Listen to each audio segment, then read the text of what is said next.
All right, everybody. Welcome to another episode of the Three View Mirror. That 1 hour we spend together every week where we throw back to the 70s, 80s, and 90s and discuss the amazing pop culture topics that existed back in the day.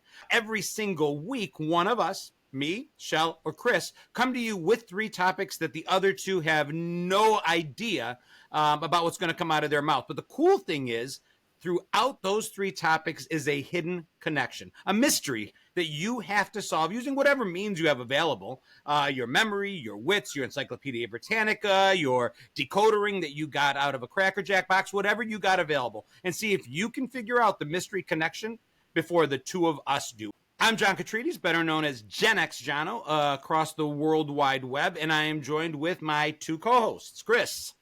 I'm Chris Clues, keynote speaker and author, and I'm going to try this because I just saw that if I do a peace sign, I get balloons.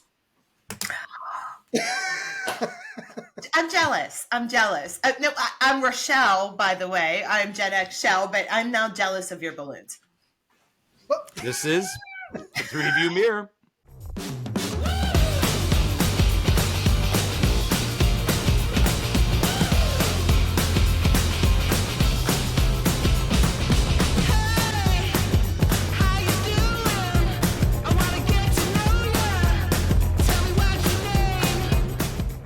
The two of you are going to love the three topics that I chose today. Are you ready to hear them? I'm ready. Let's do it. Chuck Norris, Mr. T, and Hulk Hogan. Love it.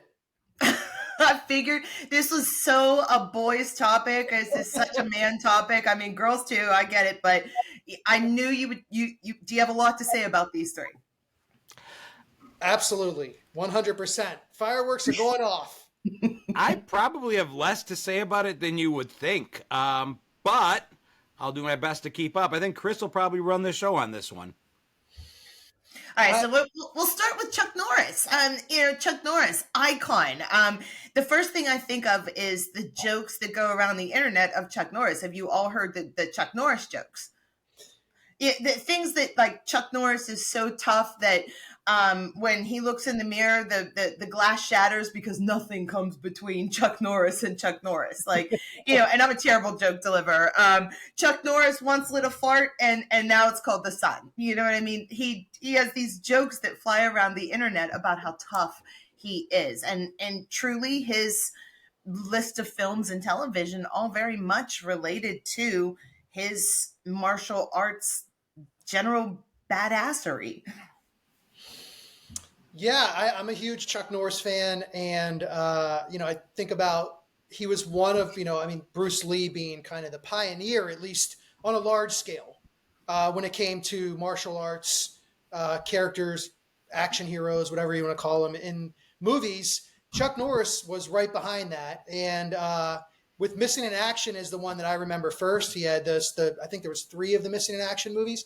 But my friends and I all wanted to be Chuck Norris coming up out of the water with the machine gun, or even we all had nunchucks. We made nunchucks out of broom. We took a broomstick, cut it into pieces, and then took a shoestring, tied it, and put like nails in on the end and made our own nunchucks. And we all have brain damage from it. But it was fun nonetheless because we were trying to be Chuck.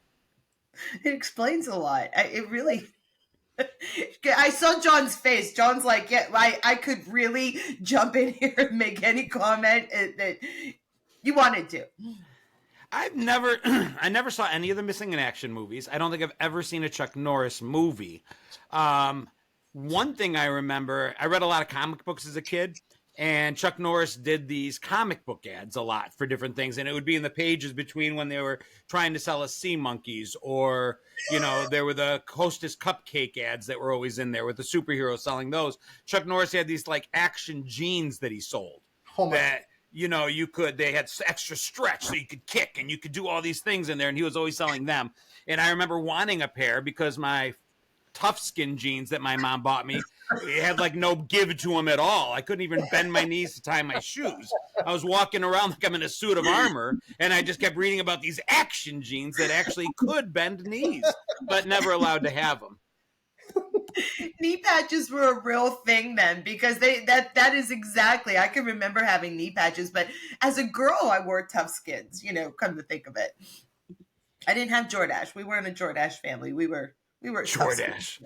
No, I actually did a video the other day, and I was talking about Gen X disappointments, and one of them was a disappointment when your mother considered chick jeans designer jeans, or Wrangler jeans designer jeans. Or the Lee versus the Levi's. Remember? Oh Lee? yeah. Oh yeah. Lee sucked ass compared to Levi's. Levi was where it was at. Did I just say sucked ass on our podcast? The Lee jeans. I remember. I think they sold them at Kmart. I'm literally almost 100% positive, because if you didn't get your clothes from designer places or the big department stores, then Kmart was the place. I mean, there were other smaller stores like it, but it was Kmart. 403 Oak Street, Cincinnati, Ohio. Kmart. No, and Chuck Norris is still relevant today, to bring us back to Chuck Norris. Not to get into any kind of political discussion, because we avoid that like the proverbial plague. But, his Twitter page, whether you read it to argue with him or because you agree with him, regardless, he's still out there. He's still relevant. I think he still is an advocate of fitness and working out. And that was another thing I remember of him. He was always, an advocate of fitness for kids and staying in shape and doing all of that. So he's still very much in the pop culture scene today. So Chuck Norris, I know Chuck Norris movies. I grew up, I knew all about Chuck Norris. I've seen probably bits and pieces of a ton of his movies, but I can never say that as a female, and my dad wasn't into it. So I never really sat down and said, I'm going to watch this action movie, whatever it may be. Some of the karate and the whatever kind of martial arts that he knew, I don't even know what they were. I wasn't into it as a girl. I saw Terminator, I saw Predator, I saw the Rambo movies, I saw a ton of that. I don't know what it was about Chuck Norris specifically, or you said it was his Missing in Action. Was that his thing? Missing in Action and Delta Force were the big ones for him. Never saw a minute of either of those. Yeah, they're good. They're good. They're fun. And, I didn't realize either that he was also in Enter the Dragon with Bruce Lee.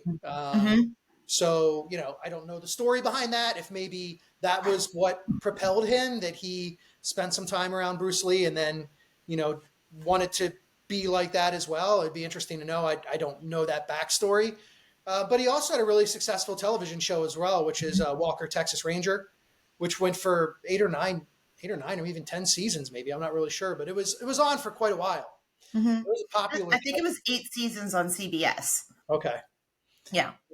And then of course he just was, I say recently, it wasn't 2005, which is terrifying, but I can't believe that the movie Dodgeball came out 19 years ago and he had a really little cameo in Dodgeball. And he was a cameo as himself, was he not? Yes. If I remember correctly. And John, you have to look up the Chuck Norris jokes. They're absolutely hilarious. Yeah, I've never heard those either. It came out as a thing. Somebody wrote a book about it even, and he was going to sue, but then eventually he embraced it. And then he started making like television appearances, like if he had to go on the Letterman show or whatever. And he started reading off some of the jokes and memes that were made about him, probably since at least 2005, whenever it was. People loved making those jokes. I wrote a bunch of them down because my husband even sends them to me because he's like, oh, this is too funny. Chuck Norris was born. He drove his mom home from the hospital. When asked how many push-ups he could do, he said all of them. Chuck Norris once made a Happy Meal cry. So, he just, they're fun. They are fun. Yeah. They're totally like, and they work with Chuck Norris because they feel like such 80s jokes, honestly. Like it seems like something that would have been floated, even though they came much later. And John, if you're curious to learn a little bit more about, because you said you watched the Rambos and the Schwarzeneggers. And so the Bruce Lee documentary, Be Water, which is a really great documentary that came out a few years ago. They interviewed Chuck Norris in that, and you get to learn a little bit more about him. He was an interesting guy, but I can understand why, because I looked up his movies and I can understand why maybe you didn't see some of them, because the titles, you've got Hellbound, A Force of One, The Octagon, Breaker, The Cutter, Firewalker, The Hitman, Hero Terror. They all sound like direct-to-video movie titles. Code of Silence, which actually was not bad. I watched Breaker Breaker. I that one I did watch. It was a like Breaker Breaker one night. It was some sort of a trucking thing. I vaguely remember it as a kid. Yeah, Invasion USA. I mean, so, but I would say you would probably enjoy a Missing in Action or Delta Force. They are definitely 80s action movies through and through. They couldn't be mistaken for anything else. You know, I do think it's funny. I've done content around frontier shows that we watched as kids, even into the 90s. When was Walker, Texas Ranger on? I would guess late 80s, mid 90s. Mid It was 90s. 90s. I don't have the exact date, but it was 90s. So there was that. There was Dr. Quinn, Medicine Woman. Of course, before that, growing up, we had Kung Fu, which was a Western, and you wouldn't think it listening to the title. Little House on the Prairie. The closest we come to that today is maybe Yellowstone, which is technically a Western, but set in the present. We had a lot more television that threw back to those days. I don't know if it was because they were selling to our sense of the Oregon Trail that we played growing up. I don't know what it was, but there was a lot of that back then, and now there's none of it. Well, now, I mean, I hate to say this. You're always the one that's always bringing up the how old were people thing. Stop it. No need. But now I think that they go back and the television shows are they're set in the 90s, and that was the same. That was like, yeah. No, because we were going back over. 80s. In 1980, we would have been going back to the when was Little House on the Prairie set? It was like the 1800s, wasn't it? Maybe okay, not. But still, they're not going that far back because they're not going to the 50s. Nobody cares about the 50s anymore. Not the 50s. It was the 1800s. It'd be like going back to Howard Taft's time now or whatever. William Taft, William Howard Taft. Anyway, no, that's not the reason. It's not that it's too far back. It's that I don't think kids have the patience to watch a time when technology didn't exist. Period dramas. Yeah, they're like, no, they didn't have television. Where's the TikTok dancing? Well, I think if you asked a lot of kids in the 80s too, though, that were like my stepbrother and I and our friends, like we'd go into the woods and play war. And I think I've talked about this before. We'd actually like take prisoners of war on the other team. It was really insane what we did, but we were playing war. And I think the thing about Chuck Norris for all of us was that we did, love Rambo. In fact, it was just on the other day. I texted my stepbrother a picture. He was watching it too, and he ordered a survival knife while he was watching it. I'm like, I'm sure you're not the only one. But Chuck Norris seemed more, I don't want to say attainable is not the right word because he was like a big, strong guy. But Schwarzenegger was just this massive human being. Mm-hmm. And Stallone was Rocky. And I feel like they were almost out of touch for us, but we all felt like we could be Chuck Norris. And so we really tried to emulate him from Missing in Action and some of those other movies. Because you're saying like he was the tough guy, but he wasn't the biggest tough guy. He didn't have the girth, so to speak, in his arms and his body to say, hey, I'm the biggest, baddest in the room. Yes. And I also think that his movies, although they were the big 80s action movies that most were very unrealistic in terms of how many people one guy could take out, but his felt a little more, I don't know, reasonable, I guess, than, in Commando and Schwarzenegger's running across a field with a machine gun and he takes out 45 people while they're all shooting at him. And they're shooting RPGs and missiles and all kinds of stuff. And somehow he avoids them and kills everybody. So I think maybe it was more realistic for us. I don't know. He just takes a move and uses his leg and he just knocks the bullets straight out of the air. Chuck Norris, you can't fire at him because he's going to knock the bullets right out of the air. And he's got the action genes on. So, I mean. Yeah. Yes. Yeah. He did do Jeans commercial, right? Were we talking about that earlier? The tight jeans? Where were you 10 minutes ago? No, I just said, you said that you mentioned that earlier. Did you really just ask if he did Gene commercial? I mean, he must be doing this. I caught myself. Didn't he do Gene's commercials? I think they were action. Yeah, Chris, he did. But they weren't. He had the Total Gym too. Do you remember? Yeah. He had the total gym. Oh, the infomercial. He was an early, I remember him in earlier infomercials. There's certain infomercials that stand out in your mind. There was like the ShamWow guy, Yeah. and then there was the, well, the do you remember the ShamWow guy? That guy was an absolute mess of a human being outside of the infomercial. Yes, he No, was. I always think of Tony Little. Remember him? Yes, With the ponytail, and that would have been a movie. Put Tony Little against Arnold Schwarzenegger, Sylvester Stallone, and our dude here, and that would have been something I would have watched. But anyway, in about 15 minutes, you can ask us if we remembered that he was actually in an infomercial. Chris, take notes and write it down. I wrote that down. I caught myself like right away. I was like, "Oh shit, we already talked about this." Oh, we already talked about that. So have we talked 15 minutes about, or have we talked about Chuck Norris enough here? I think so. Yeah, I got nothing more to add. Okay, so our next topic then, as we slide right into the next topic, is Mr. T. And, Mr. T for me was an icon of the time. He was one of the first people that I remember that I knew what his look was so genuinely unique that you just knew it was Mr. T. His voice, everything about him. He was, if you ask me, a master of personal branding. He knew what he wanted to be known as, and he was unmistakable. I mean, he has to be one of the top, 10 celebrities, I think, of all time in terms of creating a brand around who he was. And for me, as I think I've mentioned in past episodes, Clubber Lang is one of my favorite characters of all time. It's just they're just one of those characters that nobody else could have played.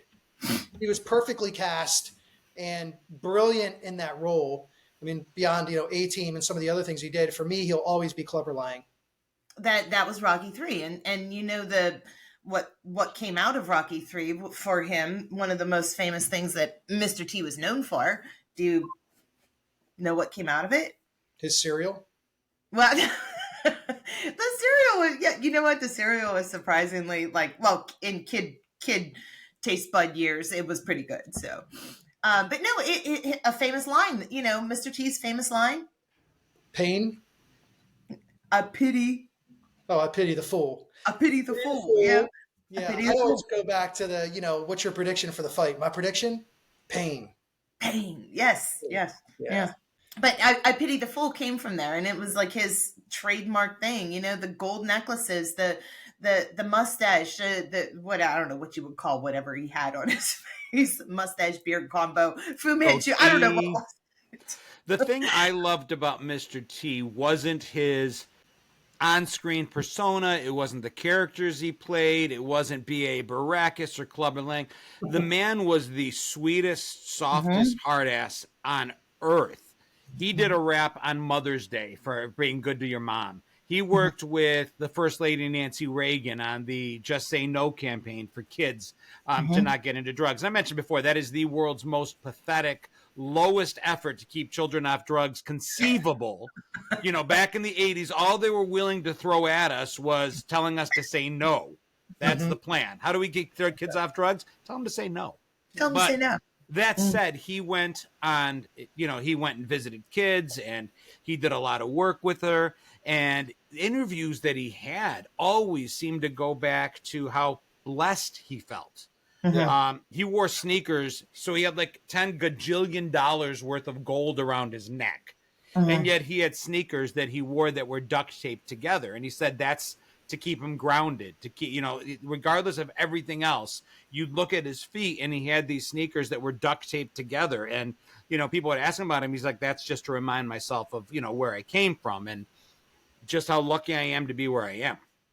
Well, whenever I was doing the research on him, because I didn't know a lot about his background, basically he grew up with 12 siblings, I believe, 12 siblings in a 3-room house or 3-room apartment.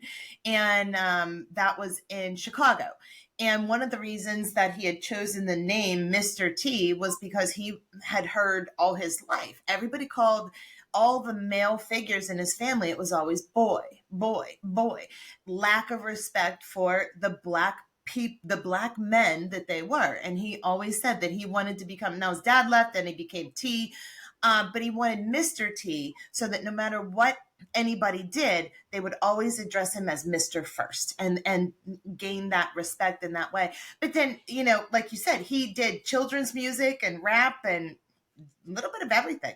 He also had two of the coolest character names ever. When John said them both together, I'm like, wow. I mean, B.A. Baracus, Clubber Lang. Like, can you do better than that? Those are two pretty cool character names. And they Along fit with Mr. T. I mean, Mr. T. Yeah.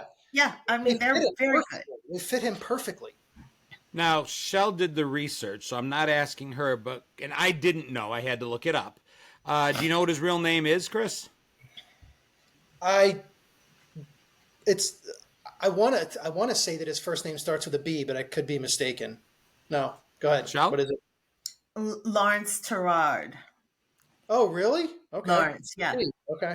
Yeah, I did happen to write that one down. He never, and when you say he's, branding, that's it, because he is his brand. No one that I knew his name was Lawrence. I would say, and again, I go back to the 80s like I always do, but there were some significant brands. People created these amazing brands. And I know that it happened a little bit before. There were certainly in music, not as much in movies, I don't think. I think, a lot of times people just went by their name or whatever their stage name was, but it wasn't something that was packaged up in a completely different way.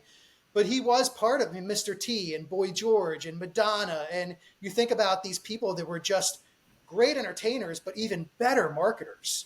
And they just understood what people were looking for, what they wanted, and how to package themselves in a way that everybody would embrace. Mm-hmm. And there's something to be said for that, because we do see that today to some extent with different people. LL Cool J is another one. Mm-hmm. I mean, it's just they were so good at taking themselves and saying, I want to be a brand. I want to be bigger than my name. I want to be a brand. And when people think of me, they only think of that brand, but that's going to become my name. And it's pretty cool. Yeah, Lawrence Terrard doesn't exist. And his brand was so big. He was so big that he could go and guest star. And John talked about this in a previous episode too, where like the Charlie's Angels went on to, or the Bionic Woman and the $6 Million Man, where they went on each other's shows and they were the characters. They weren't Farrah Fawcett and Jacqueline Smith. They went on the Love Boat as Charlie's Angels and so on. Mr. T was able to do that. He was able to appear as Mr. T, and everybody knew who Mr. T was. So he could guest star on anything, and he did guest star on a lot of stuff. We always talk about the guest stars in the 80s. He was on Different Strokes. I mean, there was a list of shows that he had been on. I think he was even on Punky Brewster, which I didn't watch, but I seemed to in my mind, I'm seeing the promo. You know how they'd always promo the shows a week ahead of time. And I'm like, I think he was on, and you're right. He was always Mr. T, because if ever there was someone that was 1000% typecast, and in this case, maybe intentionally, it was Mr. T, because there was no chance in hell he was ever going to show up as the artist on the Hallmark movie next week. He was Mr. T no matter what. Yeah. He wasn't playing any other parts.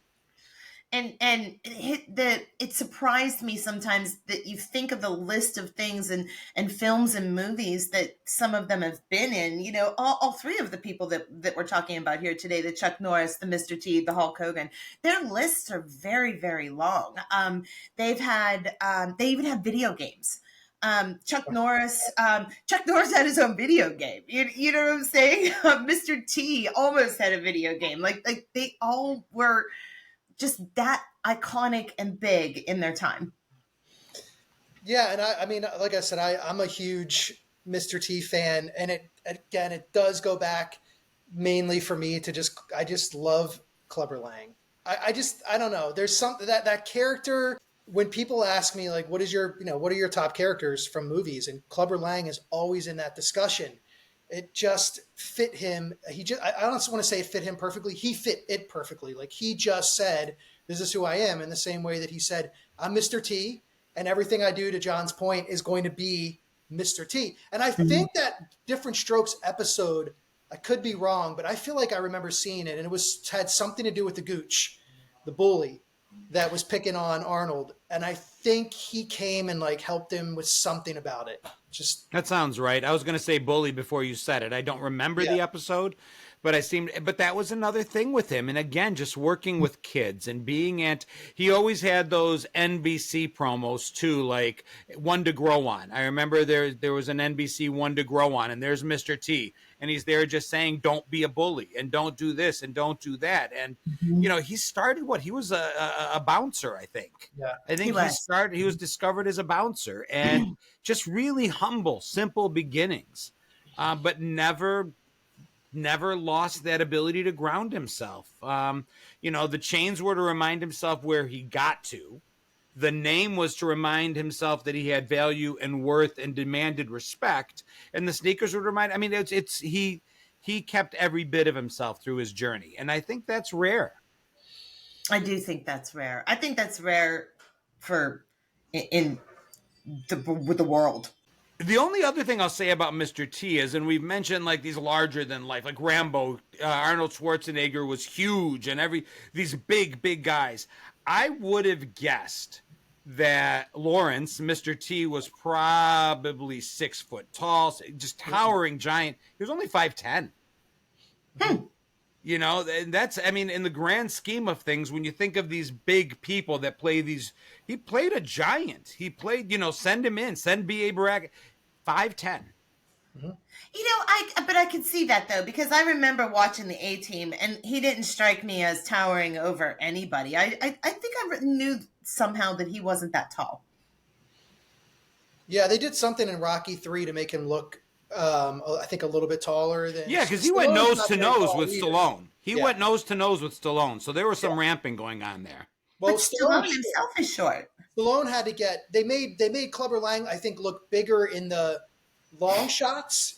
I was reading somehow they did with his shoes, and then they had to actually put Stallone on something to get nose to nose with Clubber Lang. Isn't that crazy, the amount of work they do? I remember they did that a lot with Tom Cruise in movies too. Top Gun, there's the iconic scene where Kelly McGillis and him are meeting behind a couch, and they're gonna have that big kiss moment. And behind the couch, there's actually a ramp so that as Tom Cruise was walking, by the time he got to the apex of the ramp, he could kiss Kelly McGillis without looking up. Without looking up. I don't know if that scene would have been the same if he was. I'm sure it would not have been the same. So as we smoothly transition over then to Hulk Hogan, what do you two have to say about Hulk Hogan? Another branding master of his own personal brand. Also had a cereal, correct? I don't know about People that can one. fact check us. I think he did. But for me, it's WrestleMania. Come on. Yeah. That's it. That's Hulk Hogan. I do remember my immigrant parents being confused, and Hulk Hogan had a set of WrestleMania action figures that I asked for one year, and I ended up with an incredible Hulk action figure. And my mom was very adamant that she had gotten it right this time. Because when I'm like, Mom, you got it wrong, she was very annoyed. No, he say Hulk, and he say Hulk. I love your Greek mom voice. Yeah. She's downstairs. If she hears me, I'm going to get my ass kicked. Still to this day, 50 plus, but what was your last birthday? 54, right? 54 yesterday. 54 years old and still kind of afraid that your mom's Oh, going no, not kind of. I'm still petrified. So you're going to get the full name treatment from downstairs? Listen, legal names when you're a Greek kid takes too long. By that time, their anger's abated. So Hulk Hogan, Terry Gene Bollea is his actual name. Yeah, I that one kind of surprised me a little bit too, or Bollea, whatever it is. He's not Terry Gene Bollea. He is Hulk Hogan. When I think of Hulk Hogan, obviously the wrestler, but I'm going to go back to Rocky 3 because he was Thunder Lips in Rocky 3. And played the wrestler that they're supposed to be having the charity event, and he picks up Rocky and he slams him in the ring, and everybody thinks that he's going to get killed. And that character is one, obviously, I mean, beyond just the fact that he was Hulk Hogan, the character Thunder Lips is the first thing I think of when I think of Hulk Hogan.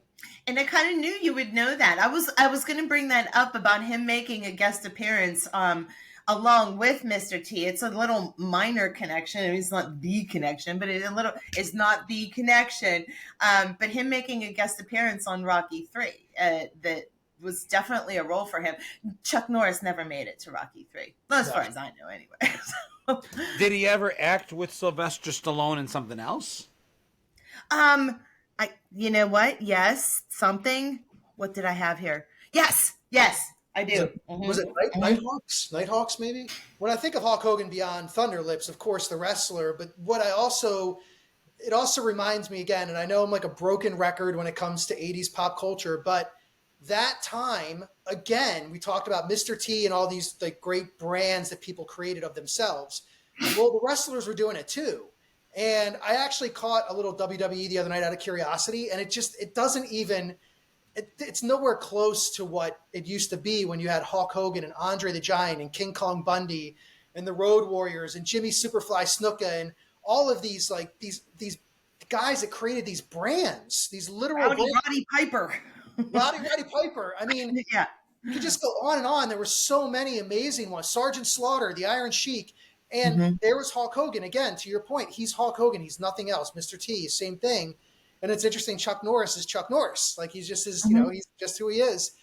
I mean, that's another thing that I loved about it was that I really enjoyed wrestling when I was a kid because the personalities were so huge and they were so over the top and they all had these great backstories. And, not sure exactly what Hulk Hogan's backstory was, but he was the guy that we were all cheering for until we weren't.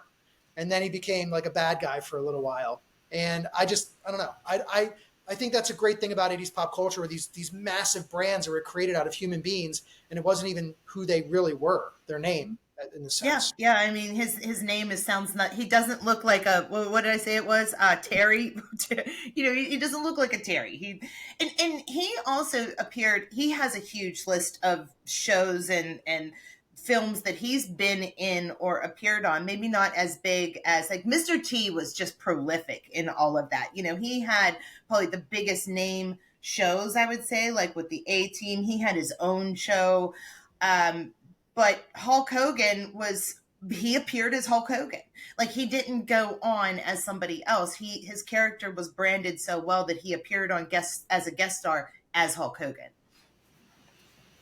So about 3 or 4 months ago, you mentioned Sergeant Slaughter. I actually met him. He came into the restaurant that I work in. He lives in the area or has kids in the area. And he was 1,000% Sergeant Slaughter. I mean, you knew it the minute you looked at him. It's kind of funny. I know that if Chuck Norris walked in, I'd know it was him instantly. I know if Mr. T walked in, I would know it was him instantly. Hulk Hogan had this thing where he takes off the bandana. If he shaved down the Fu Manchu and walked in, I probably wouldn't know it was him. He's one that he developed a specific look for his brand, but outside of him being in the brand, he could just be any other guy. And I think that's kind of cool. That's a divergence from those three. Yeah, that you could. I think I could see that. Although he's tall. Yeah, he's 6'7", I believe. Yeah. No. Yeah, he's 6'7". Yeah. 7 or 6'8". Yeah. Yeah. Wow. Yeah. So he doesn't look that, right? That's the crazy thing. No, like, he doesn't look that looks tall. Like he's 6'7". And now I got to watch Rocky again because I mean, he must have towered. What's Stallone, like 4'6"? Sorry, Mr. Stallone. I don't think he's much more than 5'8", honestly. I don't think he is either. And again, I'm sorry, Mr. Stallone. Well, he's still great. No, it doesn't matter. He's still awesome. But yeah, I think he's I think he's 6'7" or 6'8". I mean, and he does. And again, to your point, John, like Mr. T looked like he should be 6'7" or 6'8", but Hulk Hogan looks like, I'd be 6 foot. It wouldn't surprise me if he was 6 foot tall, but not much. And he did things with kids too. He had a band. He actually had a song that was, I read it somewhere that it was like if the Billboard Top 40 had a kids section, it was like on the kids section of like songs. And, so he focused a lot on that. He's a religious man as well. He was, both him and Mr. T were basically born again Christian, and you could kind of see it in their bits of charity work, especially Mr. T, I would say. And I wasn't a wrestler. It's funny how iconic. I don't know if wrestling is as iconic now, but in the 80s, it really was an iconic thing, to the point where I never watched wrestling. I didn't know anybody that watched wrestling, but yet I knew who the Iron Sheik and Roddy Piper were, and I can't even think of some of the other ones right now, but we knew their names, and that in itself is an iconic thing with them. And I didn't he was watch a wrestler for a while. Mr. T was wrestling. I didn't watch wrestlers. I didn't watch WrestleMania. I didn't watch what was then the WWF. But I wanted the toy. I wanted like the action figures. I wanted the ring so I could, play with that. And to your point, knew every one of the characters involved in it because they were prolific. They went beyond the television screen and entered into pop culture. And everyone had a favorite wrestler. Whether you watched wrestling or not, there was one that stood out and was, what's your favorite wrestler? Who's the one that I think everyone had one. Yeah. And a lot of times it was based on their look too, because you would see the promos on television, even if you didn't watch them, and they were like the original smack talkers of TV. Like, you didn't see promos of people smack talking each other very much prior to that, if you think about it. Yeah, Muhammad Ali. I mean, he was the, almost like, I guess, the OG smack talker in terms of how good he was at on his feet. And I would imagine that a lot of those guys probably got some inspiration from Muhammad Ali. Yeah, I'm looking at my notes here. If there was anything that, because there's a lot of small connections, by the way, between these three. There's tons of connections in between. I'm wondering too, as we head into the connection between, so we've gone over Chuck Norris, we've gone over Mr. T, and we've gone over Hulk Hogan, and as I was looking, there are a ton of those small connections. Can you think of even the small connections, besides maybe the big connection that I had in mind, that connect any of them together, even if it's just two of them? Because there was a lot. Well, I mean, we've talked about the fact that both Clubber Lang and Thunder, I mean, you had both Mr. T and Hulk Hogan in Rocky movies. All three of the actors have worked with Sylvester Stallone. All three of the actors were in some aspect, whether it was martial arts or wrestling, physical fitness regiment. All three of the wrestlers all three of them were into philanthropy and had their causes. And all three were larger than life brands from the 80s. I mean, those are the small connections I see running through the entire discussion. Yeah. I mean, every single one of those was there. You can't deny it. And John, you had that grin on your face about Sylvester Stallone, because you say the movie that had Chuck Norris and Sylvester Stallone. I don't remember the title. I see it. I don't remember the title. It was Expendables. Expendables 2? Expendables 2. Yes. Yeah, it was one of those that I literally can see it, but I never saw the movie. I read the back. That was one that I'm in Blockbuster Video, and I'm like looking at the back of it, like, do I want to rent this movie? That's the only recollection I have of that movie. Yeah, no, Expendables 2 is new. Yeah. Like, that's a newer movie. Oh, what am I thinking of then? There's another. I bet you. I don't want to pull out my phone. It wouldn't have been a Blockbuster. No, there's another movie that they were in together. I thought it was Nighthawks. That might have been it. And it's like, I don't want to use my phone because I don't want to grab. It's this. I'm going to see something I shouldn't see, and I'm like, I won't be able to take credit for figuring this out. If I thought it was Nighthawks. I mean, I don't think you'll figure it out because I danced around it, but you guys didn't take any bait or take a bite on it. I said things a couple of times. I mentioned their long lists of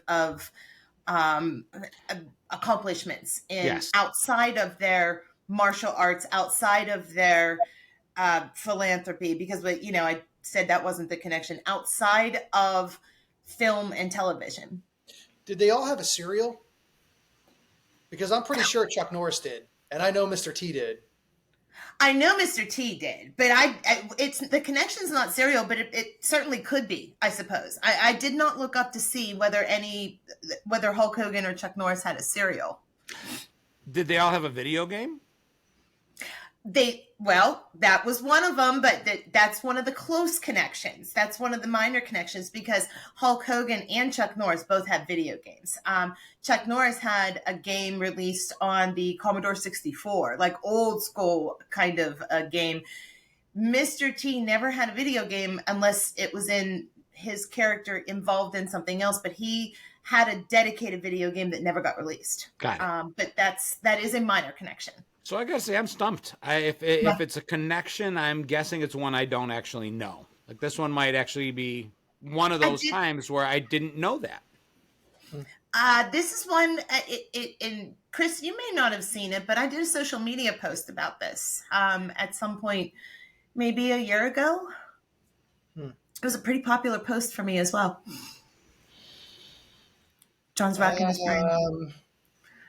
They all three had all the Calvin Klein models or something in the 80s. Well, they are very prolific.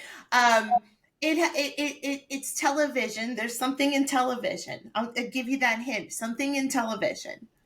Something in their television list of things. And there were small things, crossovers. You know, they both, Hulk Hogan, Mr. T were on Saturday Night Live together. There was multiple of those things, but they all had something specific. Did they all do an after-school special? No, I suppose they could have. They were all very, let's teach kids a lesson. You know, let's teach kids good things. And they did this a lot through television with a certain vehicle, like for kids. They all had Saturday morning cartoons? They all had cartoons. Yeah. They had cartoons. That's it, Chris. I didn't. Oh, God, okay, so I need a little pressed. This is one I wouldn't have known. I don't think I've ever seen a Hulk Hogan cartoon. I don't think I even was it Mr. T had his own cartoon? Mm-hmm. Oh, okay, that one I think I do remember seeing a promo for. And then Chuck Norris, absolutely, I had no clue. I think Chuck Norris and the Karate Commandos.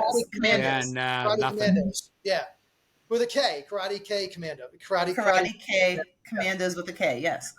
I'm seeing a comic book page right now in my mind, and I could look it up, and I bet you it's with Mr. T as a cartoon and Alvin and the Chipmunks on one side of him and the Smurfs on the other. I literally can remember, I think it was NBC promo for his cartoon. The other two, I had no idea. Oh, well, then you wouldn't have got it anyway. But you got all those other small little things, John, that threaded their way through all of it. The philanthropy, the working with children, even, them having songs. Two of them had songs that were for kids. Hulk Hogan himself appeared in 2 episodes of Walker, Texas Ranger. It's talk about a reveal that could have been not only one topic of one of our podcasts, but on its own would stand for an hour to talk about, and it's Saturday morning cartoons. Mm-hmm. I mean, there are very few analogies for Gen X that I think ring as true as the fact that we basically were the Saturday morning cartoon generation. We didn't have the opportunity to stream cartoons whenever we felt like it. There wasn't a lot of programming in general dedicated to us. We had a certain amount of hours once a week that was dedicated just to us. And I don't know about you two, but I don't think I remember my parents being anywhere in line of sight. I'd get up in the morning. For me, it was 8 o'clock. Super Friends came on. That was my first. If I overslept and missed it, I remember being crushed. But it's literally get straight out of bed, grab the Afghan off the couch, take my spot on the floor, and maybe I've got a bowl of cereal, whether it's Mr. T's or Chuck Norris's, grab a pillow, and just turn the TV on and literally inches from the television set for the next 4 hours. And every single year when new cartoons would be released, it was that excitement of what are they going to bring to us? And it was just probably the best. I mean, I love playing outside. There's a lot of Saturday morning cartoons was just a memory that sticks with me forever. Yeah. Yeah, and I remember through the week then in the summer on a rainy day, it was always the game shows. Those started at 8 o'clock in the morning and they lasted until noon. So if it was a rainy day, that was what you did on a rainy day or a sick day at school.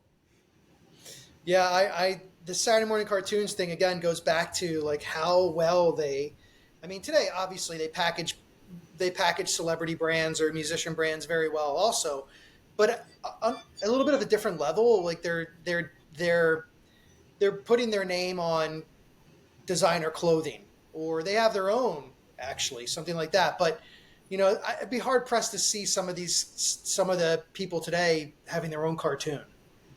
The characters are so big. I think that's my point. Like, Chuck Norris is such a big personality. Mr. T, Hulk Hogan, they were these huge personalities. To think that they could be a cartoon or a cartoon character, of course. They were a cartoon character in real life. Mr. T was a cartoon. Hulk Hogan was a cartoon. Yeah.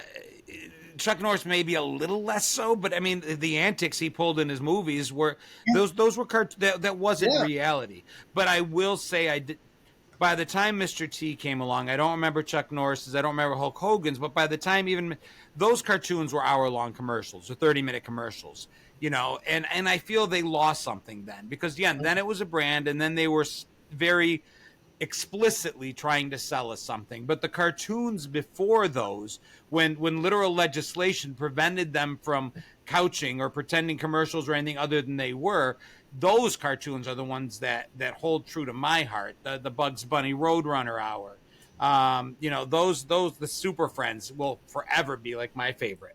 And they became toys after, but that wasn't the intent of the cartoon. Yeah.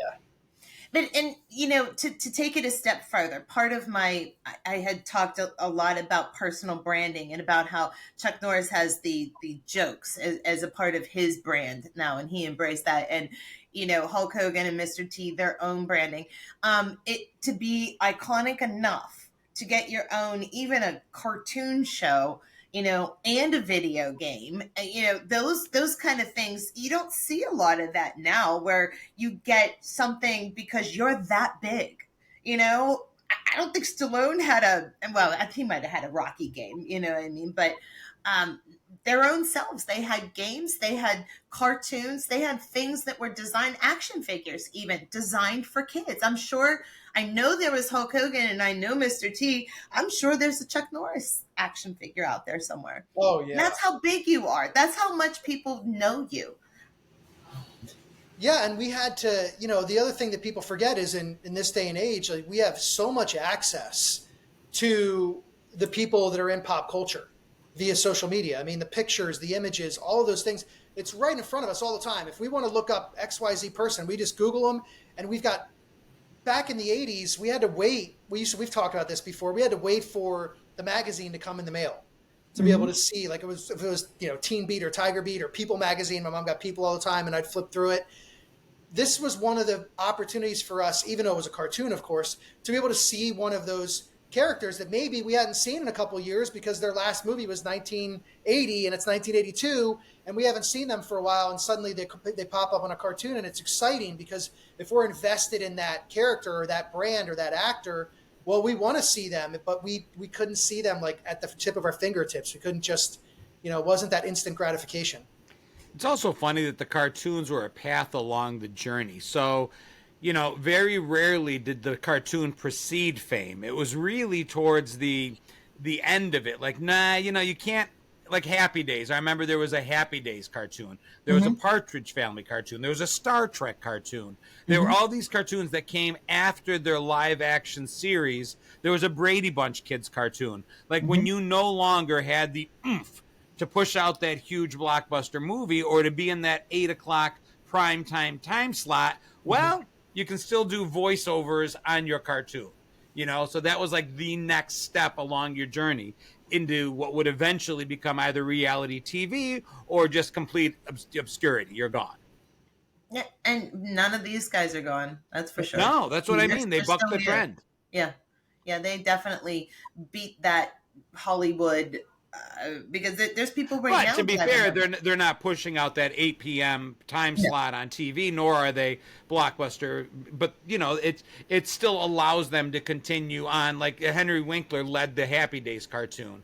And he's still around, but it's not what they once were. It's still a path along that journey. But they're so pop culture relevant, and they will be long after they're gone. When you say the name Hulk Hogan, Chuck Norris, Mr. T, everybody knows who they are. I mean, it's rare to find somebody who you'd say, like, I don't know who Mr. T is. I don't know who Chuck Norris. I'm not talking about your 12-year-olds. Well, and that's kind of what I was going to say. I'm like, you're like everyone. And I will take the other side of it and say they aren't the names they were to us, though. It is fading, but the fading isn't a bad thing. It means it's all that much more important to us, to our age group, to those of us that want to look back and see it. But yeah, anyone under, I would even say 20, not 12-year-old, 20-year-olds.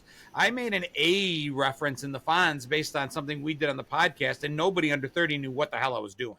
I guess my point is, like, 2 years from now, you think of all the people that have gone through pop culture over the decades. And if you pick the 80s and early 90s and you say all the people that were run through pop culture, you'd be hard-pressed to say that Hulk Hogan, Mr. T, and Chuck Norris aren't in that top echelon of pop culture icons that if somebody said, give me the top 15 pop culture icons from the 80s.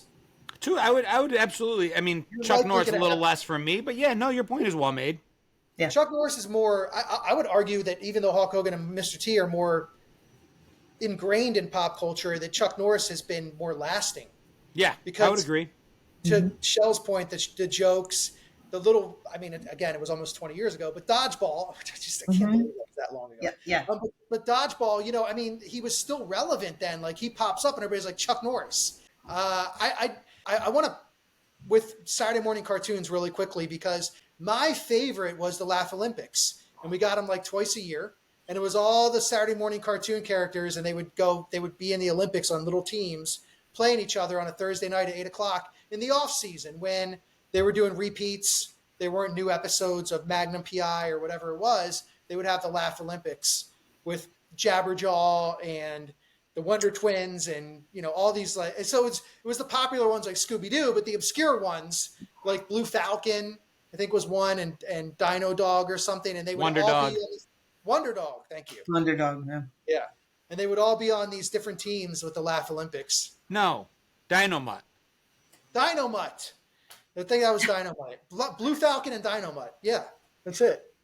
That is not ringing a bell for me. No, Well, Wonder Dog was Marvin, Wonder Wendy, Dog. Marvin, Wendy, and Wonder Dog, and then it was Yes. Blue Falcon and Dynamite. Yeah. That Jabberjaw? Does Jabberjaw ring a bell? yes, Jabberjaw. Jabberjaw does ring a Jabba, bell. Yeah. jabba, jabba, jabba, jabba, Jaws. Yeah, I do. I remember. I like that one. Speed Buggy. Oh, Speed Buggy was like a Scooby-Doo ripoff. Yes. Really? Rum, rum, Yeah. rum. Yeah, Looked just like, yeah. There were so many of those characters, though. Like, there was a few shows that ripped off that look from Scooby-Doo for sure. Well, we don't want to get John all fired up and start talking about Scrappy-Doo. Well, I hate it's funny you Scrappy-Doo. said that Scooby-Doo, though. Did I tell because you they I were- hate Scrappy-Doo? Yes. I mentioned that? I hate Scrappy-Doo. I Little love fucker. Scrappy. Hate him. Ruined Well, the show. It was funny that you mentioned the Scooby-Doo because they equated Mr. T's cartoon with, solving Scooby-Doo style mysteries. That's one of the things that he did on his cartoon was solve little mysteries. And then he would get on and give the kids some sort of a life lesson about, how to be a better person, how not to be a bully. And that thread actually runs through all three of them as well. So, I honestly, both of you, I give you both like a full point on this because you got the little threads and you got the big, and it took a hit, but that's okay. You got the big thread through it as well, what was in my mind. But I would love to ask, for anybody listening to this or actually watching it on YouTube, I would love to ask the audience because I found so many tiny connections. There's no way I could know them all. If they remember any other connections between them, between Hulk Hogan, between Mr. T and Chuck Norris, some other thread that ran through, maybe a wrestling event that Chuck Norris attended and it featuring Mr. T and Hulk Hogan, so I'd love our audience to give us some feedback on that. I love it. I mean, I'm a huge fan of all three of them. They represent a time for me in my life where there was so much kind of wonderment every day. And I think about, a summer day feeling like it lasted forever. And I was out with my friends exploring in the woods and, we wanted to be those guys. Like we wanted to be Chuck Norris and Mr. T and Hulk Hogan. Like we watched everything and consumed everything that they did, and then we tried to replicate it, as kids are known to do. And typically we hurt ourselves or each other trying to do some of the things that they did, but still it was awesome. I mean, we would jump off a little roof onto a mattress trying to be wrestlers like Hulk Hogan, and so it was a great 3 topics for me. It made me like go way back. It was awesome. It reminds you of your childhood and it puts you in the place of being that boy. For me, it didn't do that, but, put you in that place of being that boy who had an iconic person that they looked up to that was strong, kind, all the things wrapped up into one, and for me, mostly Mr. T embodies that the most, but still big, strong, and still nice and still willing to teach lessons. That's beautiful. Yeah. It made me create a movie that doesn't exist. I looked to see Chuck Norris and Sylvester Stallone, and I looked everywhere. It's not there. I thought there was some. Okay. I don't know what the hell I was looking at. But to be fair, Expendables 2 that you said was just new and is out was 2012. Okay, shut up. 14 years ago. Okay, shut up. Okay, I don't know how old it. Oh, that means Expendables 1 is even. Yes, older. which means that would have been in Blockbuster. Really? And even Chris is like, what? 2012, there may have been a Blockbuster around even then. There's a chance I might have seen it. 2 was 2012? That's what it just Maybe said. it's Expendables 3 I'm thinking of, because didn't they come No, out? it's 2. They were both in 2. But I mean, maybe it's 3 that came out recently. maybe. I don't know. Yeah. 14 years. Yeah. I gotta say, I never would have gotten it. You could have given me another 3 hours and I wouldn't have gotten it. Not because it's a bad connection. It's just one I didn't know. And it's just falls into that pattern of things that now I'm glad I do know, because that's a piece of pop culture that I didn't know and now I do. And I'm going to go check out Chuck Norris and the Kid Commandos, or whatever it was. Karate Commandos. And Mr. T, and then Hulk Hogan's Rock and Wrestling, it was called. And I love the connection, as I said before, because it just took me back to being a kid, running around in the woods, pretending I was in a war with Chuck Norris, and wanting to be Mr. T and Hulk Hogan, and having all those, the wrestling matches and doing the fake fights and all that stuff. And I give you both full wins on this episode. Full wins. You both got a ton of connections, whether they were small, charity. large. I don't need your charity. I didn't get it. I'm big. No participation trophies allowed on this podcast. We didn't get it. It's okay. It is written down. I get half a point. You get nothing. You'll get nothing and like it. No soup for you. You know that one, right? Yes, sir. Yeah. You'll get nothing. Well, listen, like it. as always, I had a blast. I hope our listeners continue to like, follow, comment, share, and do all the good things. Subscribe. This is Gen X Jono, a.k.a. John Catrides, signing off, saying have a great day, everybody, and see you next week. See you next week. Stay rad, everybody.